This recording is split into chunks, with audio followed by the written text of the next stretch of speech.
आज असार 15 हो। त्यही पनि पानी नपरेर यहाँ चाहिँ रोपाइ पनि भएको छैन। कोदो रोपाइ पनि भएको छैन, धान रोपाइ पनि भएको छैन। कोदोको बिउ चाहिँ सबै बारीमै छ। यो कोदोको बिउ हो, सबै वहाँसम्म सबै बारीमै छ। रोपाइ नै भएको छैन पानी नपरेर।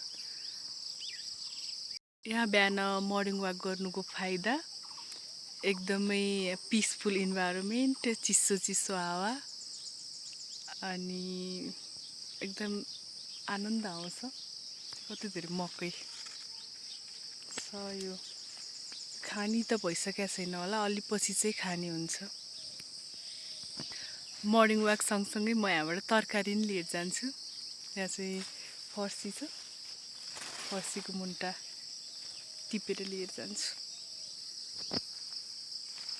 यति टिपी अझै पनि छ उता उता, तर यहाँ एकदम झाडी झाडी छ अनि किराहरू पनि आइरहेको छ।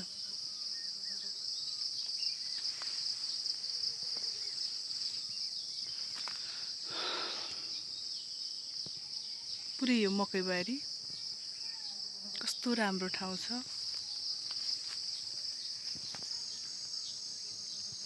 अझै खोज्नु पर्यो फर्सीको मुन्टा।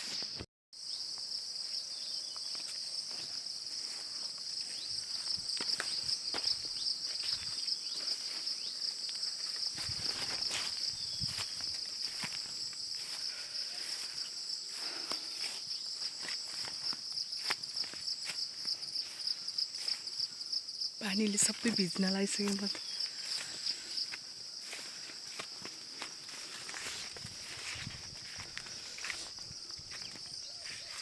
यहाँ पानीको धारा छ, यहीँबाट पखालेर लग्नु पर्यो।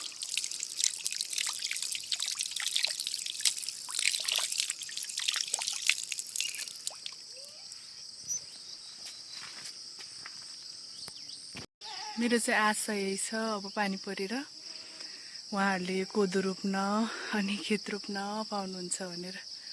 खोज्दै चाहिँ नानी पनि आएकी छिन्। यहाँ चाहिँ नानी। तिम्रो नाम के अरे? सुमना खड्का। हिजो यिनले मेरो कपाल बनाइदिएको होइन त?